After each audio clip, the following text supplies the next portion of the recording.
Alhamdulillah, salatu wassalamu ala rasulillah Sayyidina Muhammad ibn Abdullah wa ala alihi wa sahbihi wa wala wa la hawla wa la quwwata illa billah. Amma ba'd. Kita masih melanjutkan di pembahasan Ihya Ulumuddin, terakhir masih tentang ilmu fardu kifayah. Itu bahwa itu tentang khususnya menyoroti beliau Imam Ghazali tentang bahwa ilmu fikih itu termasuk ilmu dunia. Dan juga dari situ Imam Ghazali memberi contoh jika umpama para ulama atau para orang-orang itu mengatakan bagaimana dengan 4 imam mazhab itu atau 5 imam mazhab disebutkan sama Sufyan Tsauri sehingga jadi 5. Maka dikasih contoh di situ, maka dijawab sama Ghazali bahwa 5 imam mazhab itu bukan hanya pandai dalam ilmu fikih, maka dia juga adalah ilmu-ilmu yang memahami juga ilmu tentang hati. Ini dibuktikan oleh beliau dengan beberapa biografi daripada para imam mazhab yang sudah kita bahas, seperti Imam Syafi'i dan Imam Malik. Sekarang Abu Hanifah. Wa amal Imam Abu Hanifah radhiyallahu anhu, kama qala radhiyallahu anhu Imam Muhammad Ghazali Allah radhiyallahu anhu wa amal Imam Abu Hanifah. Adapun Imam Abu Hanifah Nu'man bin Thabit radhiyallahu anhu, walaupun kana aidan abidan, maka sungguh Imam Abu Hanifah itu juga adalah seorang yang ahli ibadah, bukan hanya ahli fikih.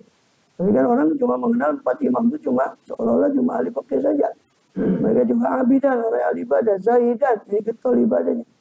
Zahidan, orang zuhud terhadap dunia, arifan billahi ta'ala, orang yang mengenal Allah SWT, khaifan minhu, orang yang takut pada Allah SWT, muridan wajah Allah Ta'ala bi'ilmih, hanya menghendaki wajah Allah, ridhonya Allah Ta'ala yang ma'lur bi'ilmih, dengan ilmunya. Dengan ilmunya. Abu Hanifah radhiyallahu anhu. Itu Imam An-Nu'man bin Thabit bin Zuti bin Zawta bin Ma Al-Kufi. Itu khilaf tentang nasabnya Abu Hanifah, dia mengatakan dari Arab, dari Bani Taimillah.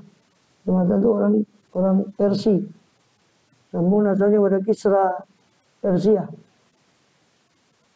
Ya, Abu Hanifah ini lahir tahun 80 Hijrah.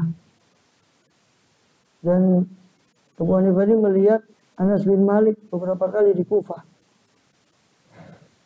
Kemudian di antara murid yang terkenal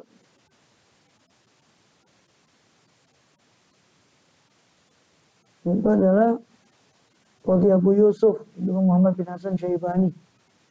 Bagaimana Imam Syafi'i itu mengambil fikih juga dari Muhammad bin Hasan Syaibani karena tidak menangi Qadhi Abu Yusuf. Qadhi Abu Yusuf itu murid senior Abu Hanifah, tapi Imam Syafi'i tidak menangi. Karena Imam Syafi'i kan seperti saya singgung waktu itu, Imam Syafi'i itu mempelajari fikih yang ada zaman itu di beberapa imam mazhab. Kalau Imam Mazhabnya Nututi, dia belajar langsung dari Imam Mazhab Nututi. Seperti Imam Malik, beliau datang di sini ke Madinah. Tapi Abu Hanifah karena nggak Nututi, karena meninggal di hari yang sama beliau lahir, Abu Hanifah itu nah, juga hanya dikejar muridnya. Itu Muhammad bin Hasan Syaibani, murid junior. Nah, murid seniornya sudah pada meninggal banyak, biasanya Qadhi Abu Yusuf. Qadhi Abu Yusuf, Qadhi Abu Yusuf, itu muridnya Abu Hanifah juga, yang senior. Oh iya, Muhammad bin Syaibani bahkan pernah jadi murid sama Qadhi Abu Yusuf. Karena Muhammad bin Syaibani kalau tidak salah cuma menangi 4 atau 5 tahun hidupnya Abu Hanifah, belajar ke Abu Hanifah. Meninggal Abu Hanifah menyempurnakan fikihnya kepada Qadhi Abu Yusuf. Kemudian Muhammad kaunu abidan. Adapun keadaan Imam Abu Hanifah sebagai orang yang ahli ibadah, fayu'rafu bima ruwiya, maka itu dikenal dengan apa yang diriwayatkan dari Abdullah bin Mubarak. Ini bin Mubarak annahu qala, bahwasanya berkata siapa Abdullah bin Mubarak, kana Abu Hanifah rahimahullah lahu muru'atun wa kathratu sholatin. Adalah Abu Hanifah itu radhiyallahu anhu itu memiliki muru'ah, wibawa, atau harga diri yang tinggi di masyarakat. Ini kuatul nafs.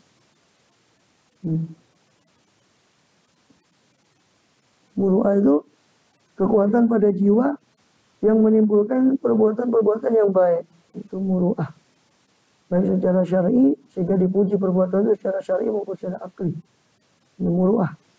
Menjadi wibawa, image yang bagus di masyarakat.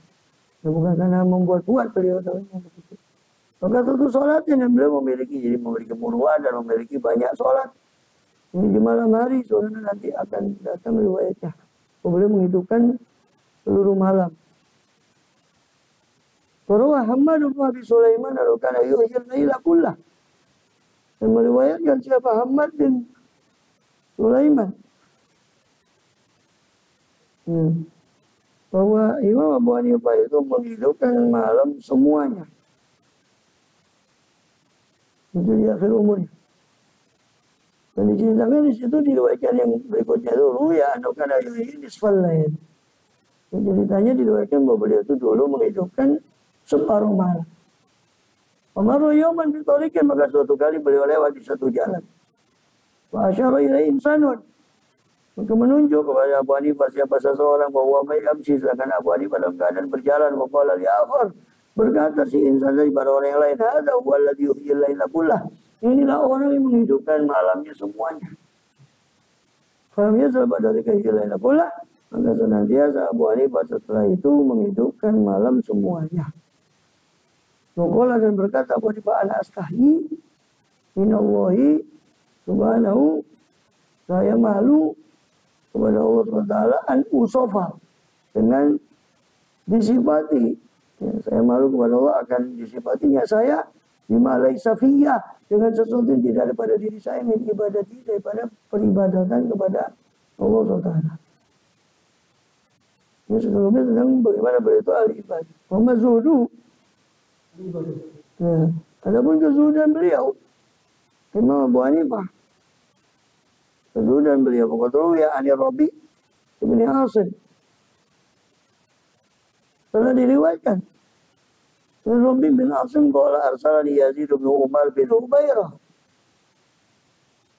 Faqadimtu bi Abi Hanifah alaih. Telah mengutus saya. Kata Rabi bin Asim, telah mengutus saya Yazid bin Umar bin Hubairah, gubernur Kufah ketika itu, zaman pemerintahan Marwan bin Muhammad dari Bani Umayyah. Jadi Yazid bin Umar bin Hubairah, salah gubernur Kufah. Kufah tempat tinggalnya Abu Hanifah. Gubernur Kufah itu mengutus si Rabi bin Asim ini. Diutus oleh gubernur Kufah Yazid bin Umar bin Hubairah pada zaman itu. Gubernur Kufah pada zaman itu. Yazid bin Umar bin Hubairah. Pokoknya itu bi Abi Hanifah, maka saya pun mendatangkan Abu Hanifah alaihi kepada Yazid bin Umar bin Hubairah. Fa'aradahu, maka menghendaki Yazid bin Umar bin Hubairah kepada Abu Hanifah ala baitil mal, untuk supaya Abu Hanifah ini menjabat memegang baitul mal, kas negara.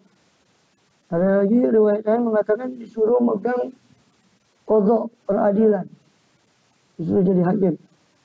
Falam yalihi, namun Abu Hanifah tidak mau. Tentu fa'abah, enggan Abu Hanifah menerima jabatan itu. Fadarabahu 20 sautan, maka Yazid bin Umar bin Hubairah itu memukuli Abu Hanifah 20 cambuk. 20 kali cambuk karena menolak untuk menerima jabatan.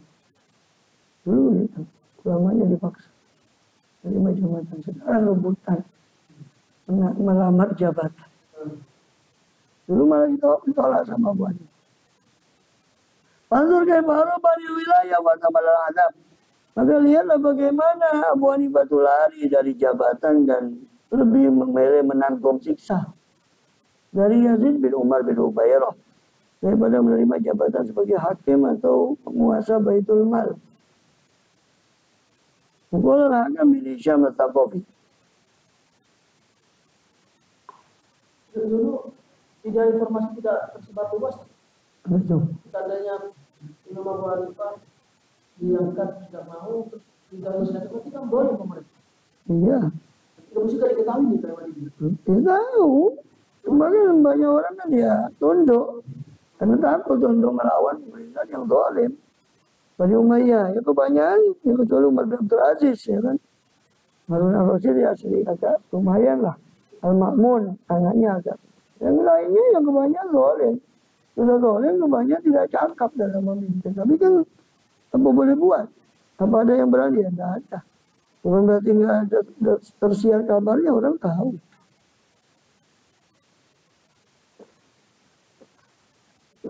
Kemudian,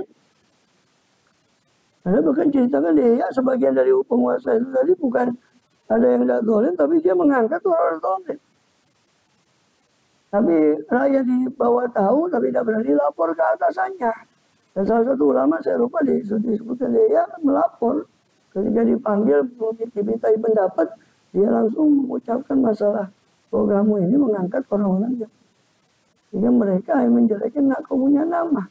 Apa kau berani tanggung dosa-dosanya? Bilang saya kan tidak zalim. Iya, tapi kamu mengangkat pemimpin orang-orang yang kau kuasakan urusannya rakyat itu orang yang zalim, walaupun kau umpama tidak bermaksud. Baru tahu. Nah, ya nggak berani bilang kadang-kadang. Ya sama lah, nggak zaman dulu, nggak zaman sekarang. Ya. Ada tuh Bisyam, Nabi Hanifah naukana min azamin nasi amanatan. Atau Hudi itu bisa saya diberitakan di Syam, diberitahu tentang Abu Hanifah bahwasanya beliau itu termasuk azamin nasi, paling besarnya manusia dalam memegang amanah. Waradau sultan, alaitawala mabati khuzaini, dan sultan pada zaman beliau menghendaki Abu Hanifah itu yatawalla mengurusi untuk mafatih, kunci-kunci daripada khuzaini, perbendaraan daripada sultan, atau yadriba dhuhrah, atau sultan akan memukul punggungnya Abu Hanifah, mencambuk punggungnya. Faktaru azabahum, maka Abu Hanifah memilih siksaan mereka ala azabillah daripada siksaannya Allah. Kata Abu Hanifah, ketimbang saya disiksa oleh Allah Ta'ala nanti, lebih baik saya terima siksaan pejabat ini di dunia. Iya. Sekarang yang malah rebutan kan yang mau jadi jabat. Waruya annahu dzukira Abu Hanifah inda bin al-Mubarak. Diriwayatkan bahwa disebut-sebut Abu Hanifah di sisi Abdullah bin Mubarak, seorang tabi'in. Faqala tadhkuruna rajulan uridat alaihi dunya bi adzabi fafaromina. Maka berkomentar siapa Abdullah bin Mubarak, atadhkuruna rajulan, apakah kalian sedang menyebut seseorang yang uridat alaihi dunya, yang ditawarkan kepada dia dunia bi hadzafiriha, dengan isinya, fafaromina, lalu orang itu lari dari dunia itu Abu Hanifah.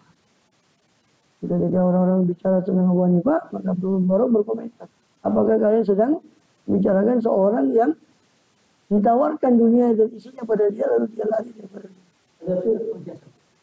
Tapi itu enggak. Al-Bala asalnya ya remukan atau pecah belah. Ini tidak maksudnya ya istilah dunia bi asriya, ai bi hadzafiriha atau bi hutomiha. Ini sama maknanya dunia dan isinya.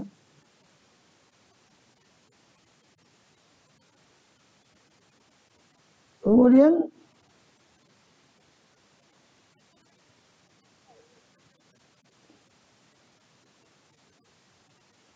mana tadi?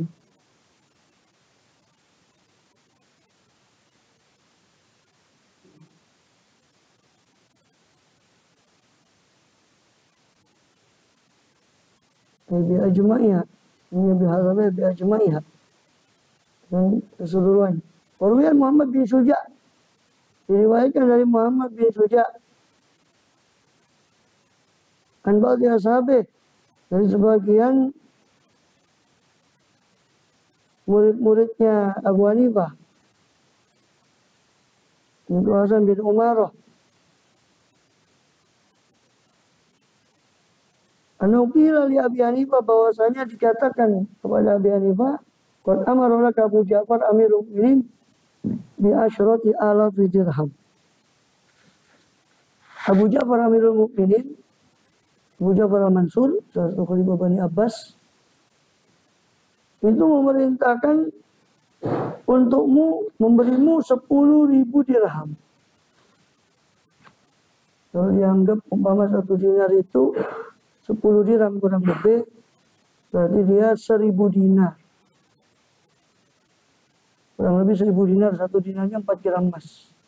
Berarti berapa? 4 kilo. 4.000 kan? 4 kali 1.000.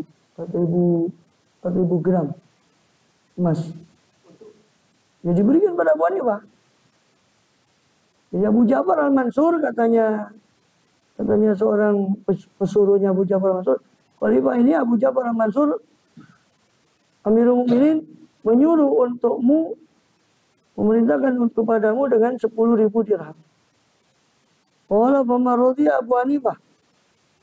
Maka berkata pesuruh itu dan tidak ridha Abu Hanifah itu untuk menerima uang itu. Falamma kana al-yawmul ladzi tawaffa an yu'ta bil mal. Maka ketika hari yang tawakkuf, yang khawatir Abu Hanifah untuk didatangkan harta itu, pada hari itu, sholat subha, maka sholat subuh Abu Hanifah, tsumma taghashsha bi thawbih, kemudian dia menutup diri dengan bajunya, falam yatakalam, dan dia tidak bicara. Wajah Rasul Hasan bin Qutbah bil mal. Maka datanglah utusan Hasan bin Qutbah dengan harta. Maka datanglah utusan daripada Hasan bin Qutbah dengan harta.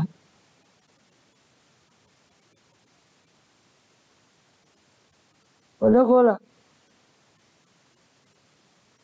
Ini salah satu, Hasan bin Qutbah ini salah satu penggawanya kerajaan atau Daulah Abbasiyah ketika itu, yang dipimpin oleh Abu Ja'far Al-Mansur tadi. Datanglah utusannya Hasan bin Qutbah, salah satu penggawanya Abu Ja'far, bilmal dengan harta itu. Pada kola alih, maka masuk si pesuruh tadi kepada Abu Hanifah. Walam yukalimhu. Dan Abu Hanifah tidak ngajak bicara dia. Waqala man hadar, maka berkata orang yang hadir, mayu kalimun ila bi kalimah badal kalimah. Ini ada bagi. Coba. Waqala ba'du man hadar. Iya, di sini ada man hadar aja. Di naskah ini. Ya, di naskah yang lain ada waqala ba'du man hadar. Maka berkata sebagian yang hadir. Maka berkata orang yang hadir itu, mayu kalimun ila bi kalimah. Beliau tidak bicara kepada kami kecuali dengan kata perkataan. Ayat yang ada tuh ini kebiasaan beliau. Ini maksudnya ketika masuk si pesuruhnya sambil Qutbah itu kok Abu Hanifah kok diam. Maka murid-muridnya memberi alasan kenapa Abu Hanifah diam. Memang biasanya guru kami ada Abu Hanifah ini biasanya tidak bicara kecuali kalimat badal kalimat. Sekalimat jarang bicara. Memberi alasan. Karena kan kaget orang maksudnya. Itu tidak dia bicara sama Abu Hanifah. Faqala. Dikatakan, maka berkata Hasan bin Qutbah itu, faqala tu'ul malab yadul jirab fi sawtil bait, kata Abu Hanifah. Maka berkatalah,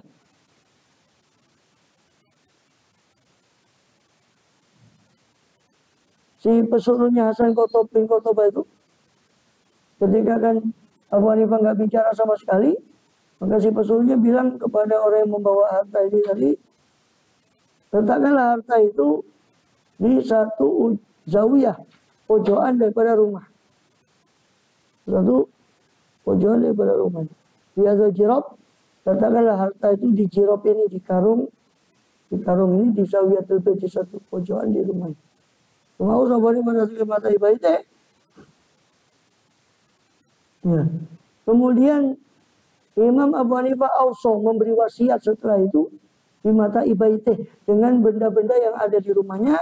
Waqala li banihi, Maka berkata Abu Hanifah kepada putranya, tidak anam itu pada bantu muni, kalau saya sudah meninggal, kata Abu Hanifah, dari kalian kubur saya, fakhudh hadil badroh, ambillah ini kantong uang ini. Ya. Wazabbiya ilal Hasan bin Qutbah, bawa kembali ke Hasan bin Qutbah, kantong uang ini bawalah kembali ke Hasan bin Qutbah. Iya. Aku lawali wadiatuk. Maka ucapkan, katalah pada Hasan bin Qutbah, ini barang titipanmu, alati audaka Abu Hanifah, yang kau sudah titipkan kepada Abu Hanifah. Jadi dianggap dia itu barang titipan. Padahal itu diberikan padanya. Enggak. Kalau di pojok rumah sudah biarkan. Nanti kalau saya mati ini kembalikan ke Hasan bin Qutbah, bilang ini titipan kamu kepada Abu Hanifah. 4.000 dirham. Iya, 40.000 dirham. 40.000 dirham ya kalau di dinar 4.000 kurang lebih 4.000 dinar, karena 1 dirham kurang lebih. Nah, 1 dinar itu 10 dirham kurang lebih. Bukan 10.000 berarti kurang lebihnya 1.000 dinar. Apa? 10.000 dirham ya kurang lebih 1.000 dinar. 1.000 dinar itu kan 4 gram 1 dinarnya, berarti kan 4.000 gram 4 kilo 4 kilo emas.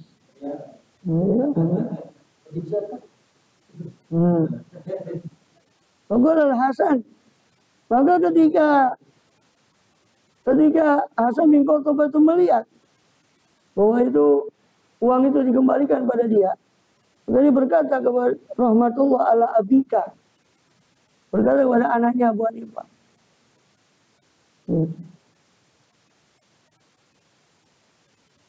Itu maksudnya anaknya ini yang apa?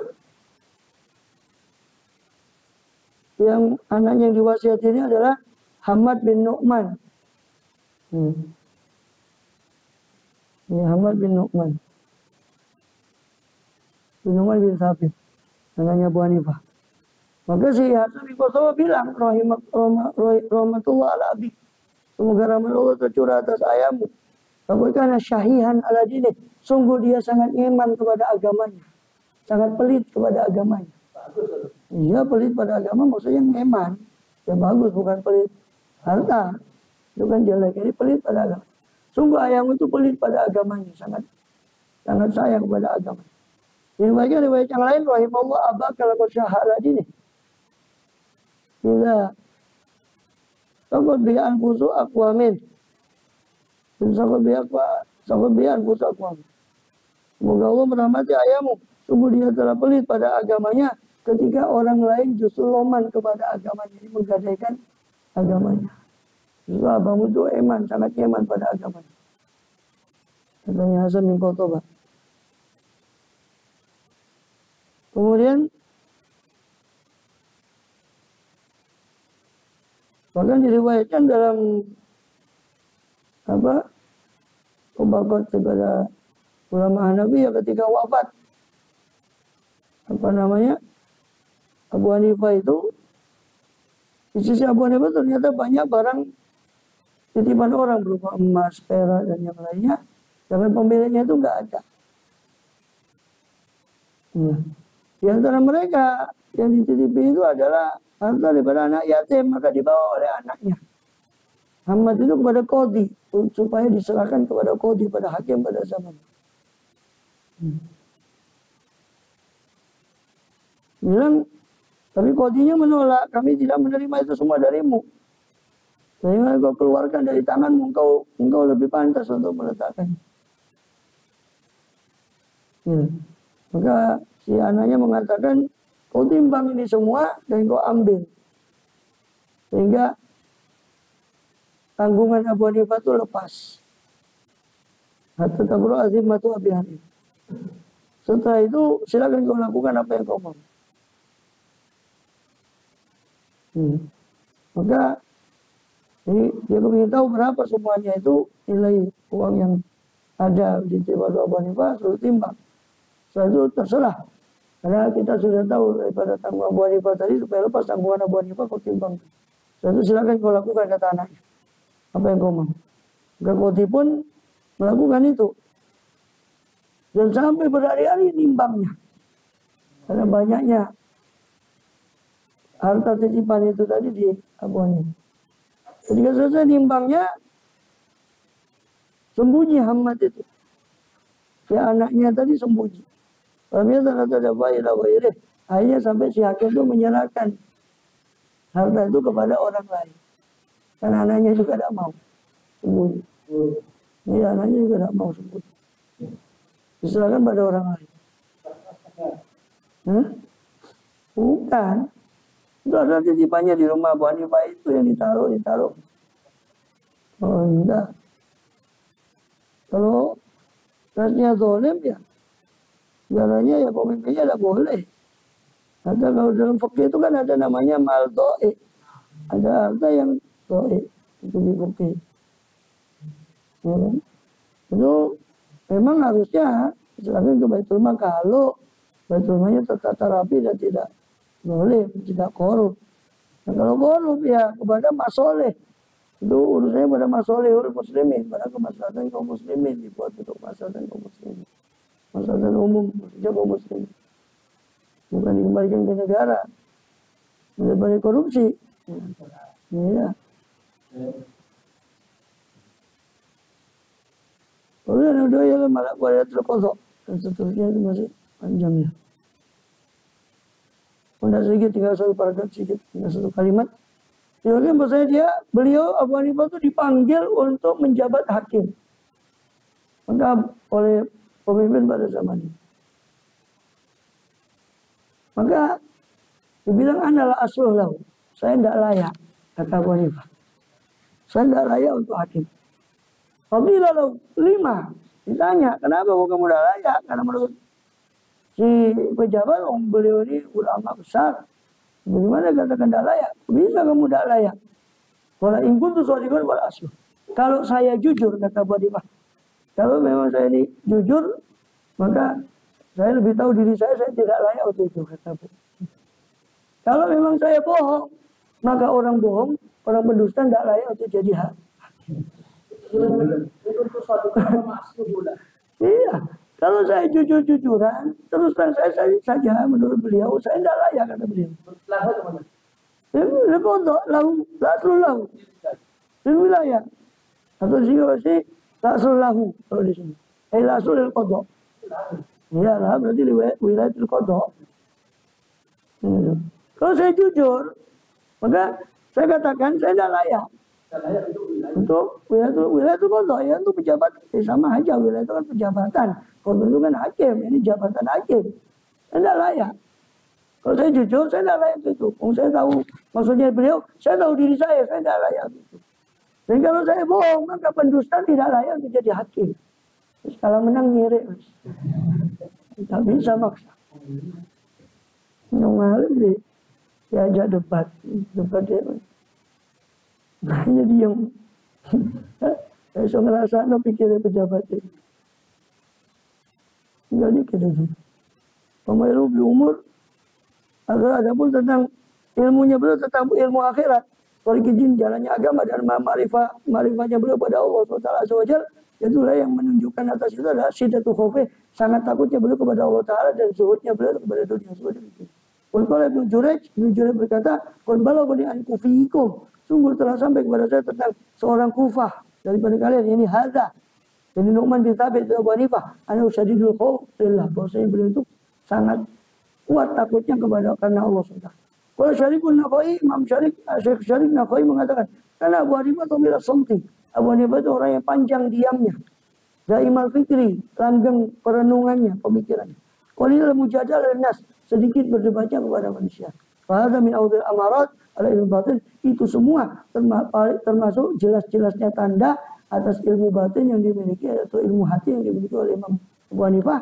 Wal istighal bi Muhammadin, dan sibuknya beliau dengan penting-pentingnya agama hingga tidak ada waktu untuk sesuatu yang tidak bermanfaat karena diamnya beliau. Pemelutnya somtau zuhda, sebab siapa orang yang diberi sifat diam dan yang tidak bermanfaat dan zuhud terhadap dunia, pokok utiar ilmu kullah, berarti dia sudah diberi ilmu semuanya ya. Mudah-mudahan kita termasuk hadhihi nuqtatun min awalil a'immah at-thalatha.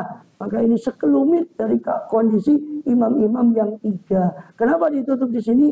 Karena nanti Ahmad bin Hambal sama Sufyan Itu kata beliau, saya tidak akan sebut Imam Ahmad bin Hanbal dengan Sufyan Tsauri secara khusus di sini karena kalam mereka berdua tersebar di seluruh kitab ini, kata Imam Ghazali tentang kezuhudan. Pokoknya sudah tersebar di seluruh kitab saya ini, kata Imam Ghazali, kitab Ihya saya ini, sehingga saya tidak perlu menyebutkan Ahmad bin Hanbal dan Sufyan Tsauri secara khusus. Itu kan nanti Sufyan Tsauri sama Ahmad bin Hanbal cuma disingkat saja sih.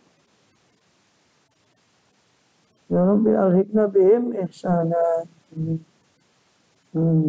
Kita kelompokkan pada mereka. Itu boleh.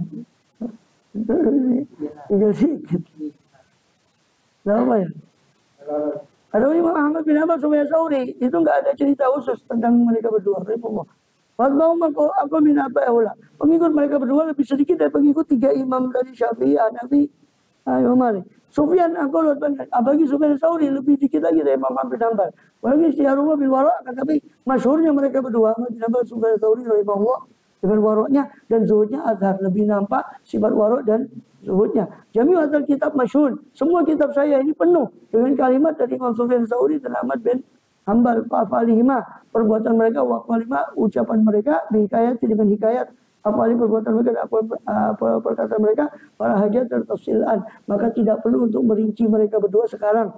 Fadlul al-an di sirri haula. Maka lihatlah sekarang kepada sirah mereka, para imam-imam mujtahid, para ahli fikih yang mereka anggap, orang anggap ini mereka cuma ahli fikih saja. Lihat mereka. Amalan azahwal akal, perhatikanlah bahwasanya kondisi mereka, ucapan mereka, amal, wal amal, perbuatan mereka, kelirat di dunia, dalam berpalingnya mereka dari dunia, tajarrud lillah, memurnikan dirinya kepada Allah Azza wa Jalla.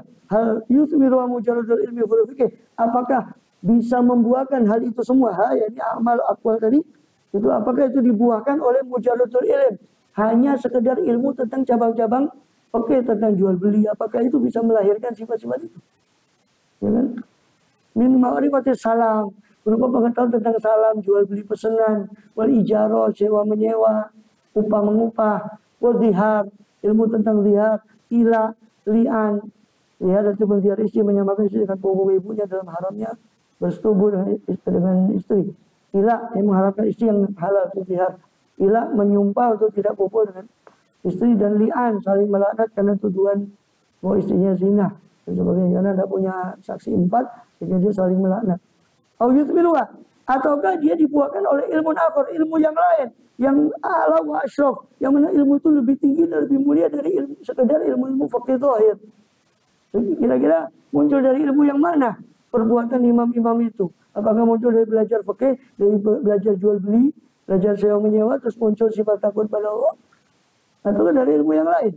Wanzur ila alladziina da'u ya Allah. Lihatlah kepada orang yang mengaku mengikuti, menjadi taklid, mengikuti mazhab orang-orang itu. Asadaku fi da'wahum amla. Apa mereka jujur benar dalam dakwaan mereka bahwa mereka pengikut Syafi'i? Ikuti Syafi'i kunutnya tok. Ikuti Imam Syafi'i kunutnya tok. Gimana Imam Syafi'i waroknya, hati-hati dalam agama, tidak diikuti. Wallahu a'lam bis-shawab. Al-Fatihah.